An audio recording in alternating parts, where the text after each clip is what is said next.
Versus West Bengal CM Mamata Banerjee case ने लोगों में एक हलचल पैदा कर दी थी और जब सुप्रीम कोर्ट में फरवरी के पहले हफ्ते में ये केस वापस से तहलका मचाने वाला है, तब तक पॉलिटिकल टेम्परेचर ऑलरेडी काफी ऊपर जा चुका है। जनवरी 8 को जो ईडी रेड आईपैक के ऑफिसर प्रतीक जैन के रेसिडेंस पर हुई थी, वो सिर्फ एक रूटीन सर्च नहीं रही। उस दिन के बाद से वेस्ट बंगाल की पॉलिटिक्स में एक नया फॉल्ट लाइन खुल गया। Centre versus state, central agencies versus elected state government और election strategy versus criminal investigation. इसी केस में ईडी, आईपैक और टीएमसी सारी तरफ से काफी सीरियस अपडेट्स आ चुके हैं, तो चलिए उन पर एक नजर डालते हैं और ये भी देखते हैं कि क्या ईडी कुछ समय में वेस्ट बंगाल सीएम ममता बनर्जी को भी एक समन इशू कर सकती है या नहीं। अब व्यूअर्स, रिसेंटली ईडी ने कलकत्ता में एक high level review meeting conduct की जिसमें खुद एजेंसी के डायरेक्टर राहुल नवीन प्रेजेंट थे। इस मीटिंग का एक क्लियर सिग्नल था, इन्वेस्टिगेशन स्लो नहीं होने वाली। ईडी के इंटरनल सर्कल से इंडिकेशंस मिल रहे हैं कि आईपैक चीफ प्रतीक जैन को क्वेश्चनिंग के लिए समन किया जा सकता है जैसे ही उनके एसोसिएट्स के स्टेटमेंट्स फॉर्मली रिकॉर्ड हो जाते हैं। मतलब ईडी अब सिर्फ पेरिफेरल प्लेयर्स पर नहीं रुक रही, बल्कि सीधा कोर डिसीजन मेकर्स तक पहुंचने की स्ट्रैटेजी बना चुकी है। ईडी का फोकस सिर्फ मनी लॉन्ड्रिंग तक लिमिटेड नहीं है। एजेंसी अग्रेसिवली पुश कर रही है एक और serious allegation, destruction of evidence. अब ईडी का कहना है कि जनवरी 8 को जब आईपैक के प्रीमाइसेस पर लॉफुल सर्च चल रही थी, तब सीएम ममता बनर्जी और उनके सीनियर ऑफिशियल्स ने एलिजेडली डॉक्यूमेंट्स और इलेक्ट्रॉनिक डिवाइसेस फोर्सिबली हटा ली। ईडी के पास इस पूरे एपिसोड के वीडियो ग्रैब्स होने का क्लेम है जिसमें सीएम और उनके एड्स प्रीमाइसेस से डॉक्यूमेंट्स ले जाते हुए दिख रहे हैं। ईडी इस मटेरियल को एक सेपरेट क्रिमिनल केस के रूप में यूज करना चाहती है। इसी बैकग्राउंड में सीएम ममता बनर्जी का वो एक्सप्लोसिव रिएक्शन भी आया था कि अगर हिम्मत है तो अमित शाह सामने आ। उन्होंने ईडी रेड्स को पॉलिटिकल वेंडेटा, इंटिमिडेशन टैक्टिक और बंगाल की अस्मिता पर हमला बताया।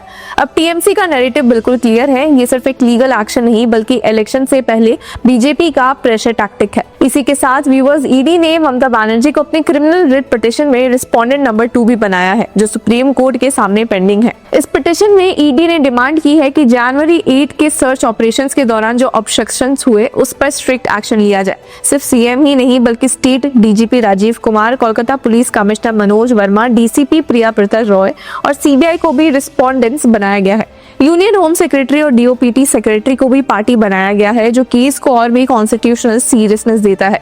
अब सुप्रीम कोर्ट में जस्टिस प्रशांत कुमार मिश्रा और विपुल एम पंचोली ने ऑलरेडी नोटिस इशू कर दिए हैं। नेक्स्ट हियरिंग फरवरी 3 को होने वाली है। सुप्रीम कोर्ट ने कोलकाता पुलिस के खिलाफ चल रही एफआईआर बेस्ड इन्वेस्टिगेशन को फ्रीज कर दिया है जो ईडी ऑफिसेस पर allegedly theft of sensitive election records के एक्यूजेशंस के बेस पर लॉन्च की गई थी। कोर्ट ने ये भी कहा कि ये केस सीरियस इश्यूज रेज करता है रिगार्डिंग सेंट्रल एजेंसीज के पावर्स और स्टेट इंटरफेरेंस।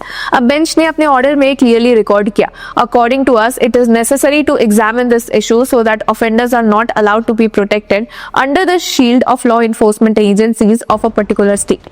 कोर्ट ने वार्निंग दी कि अगर ये सवाल अनरिजॉल्व रहे तो लॉलेसनेस का सिचुएशन क्रिएट हो सकता है, स्पेशली जब अलग अलग स्टेट्स में अलग पॉलिटिकल आउटफिट्स पावर में है। इस बीच सबसे सिंबॉलिक मोमेंट था वो ग्रीन फाइल जो ममता बनर्जी प्रतीक जैन के रेसिडेंस से लेकर निकली थी। सीएम का कहना था कि इस फाइल में टीएमसी की इंटरनल स्ट्रैटेजीज, हार्ड डिस्क और पॉलिसी से रिलेटेड इंफॉर्मेशन थी और ईडी इलेक्शन डेटा सीज करने की कोशिश कर रही थी। ईडी का एलिगेशन बिल्कुल अपोजिट है कि सीएम ने लॉफुल रेड के दौरान एविडेंस रिमूव किया जो क्रिमिनल ऑफेंस है। एसजी तुषार मेहता ने सुप्रीम कोर्ट में कहा भी कि she marched into a lawful raid and took away evidence including the mobile phone of an ED officer. ED ने पुलिस ऑफिसर्स के सस्पेंशन और सीबीआई प्रोब की डिमांड भी की है, आर्गुइंग कि जब सीएम खुद स्टेट के होम मिनिस्टर हो तो फेयर इन्वेस्टिगेशन के लिए केस को स्टेट से बाहर शिफ्ट करना जरूरी है। अब टीएमसी की तरफ से सीनियर एडवोकेट्स कपिल सिब्बल और अभिषेक मनु सिंघवी ने ईडी के एक्शंस को मैलिफाइड और इलेक्शन प्रोसेस डिस्टर्ब करने का अटेम्प्ट बताया था। सीनियर एडवोकेट कपिल सिब्बल ने तो कहा कि it is an absolute lie that the chief minister took away the evidence. The ED disturb the process of election by going to a place where confidential material was kept on the basis of a contract. उनका सवाल सीधा था कि अगर case 5 साल पुराना है और लास्ट इंट्रोगेशन 2 साल से पहले हुई थी तो इलेक्शन से जस्ट पहले ही रेड क्यों? अब रेड के बाद आईपैक के अंदर भी काफी कुछ बदल गया है। नेक्स्ट डे ही एक इमरजेंसी मीटिंग हुई सीएम और आईपैक मैनेजमेंट के बीच और स्टाफ के लिए रेड गाइडलाइंस इशू की गई। क्लियर इंस्ट्रक्शंस थे, सेंसिटिव पॉलिटिकल डेटा लैपटॉप्स पर नहीं रखा जाएगा, सोशल मीडिया पर कोई कमेंट्स नहीं, और अगर एजेंसी दोबारा आए तो लीगल टीम के बिना कोई स्टेटमेंट रिकॉर्ड नहीं होगा। इंटरनली आईपैक और टीएमसी ने डिसाइड किया कि इस रेड को ही पॉलिटिकल वेपन बनाया जाएगा। स्ट्रैटेजी 3 लेवल पर काम कर रही है, बंगाल प्राइड का narrative, booth level micro management और कैंडिडेट विनेबिलिटी रिपोर्ट्स। मैसेज ये है कि दिल्ली बंगाल की पॉपुलर स्कीम्स को रोकना चाहती है। सीनियर जर्नलिस्ट प्रभाकर मनी तिवारी का एनालिसिस भी यही पॉइंट करता है।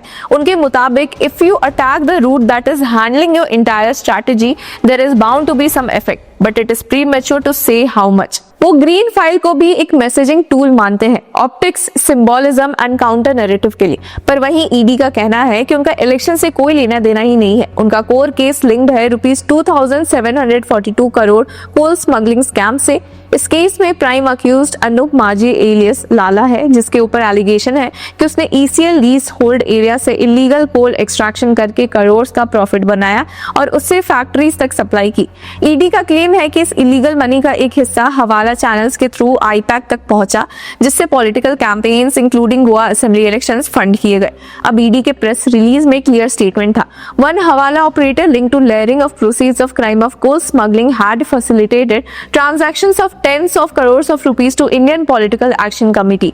एजेंसी ने यह भी कहा कि सर्च सिर्फ आईपैक तक लिमिटेड नहीं था, बल्कि हवाला डीलर्स, हैंडलर्स और कोल स्मगलिंग प्रोसीड्स जनरेट करने वाले लोगों से कनेक्टेड एंटिटीज कवर किए गए।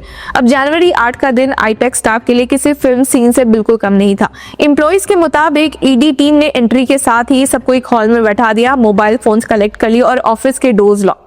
उनका कहना था कि they were busy searching through laptops, hard disk and emails. Officers were focused on cabinets and computers which contained files related to TMC funds, vendor payments and candidate selection.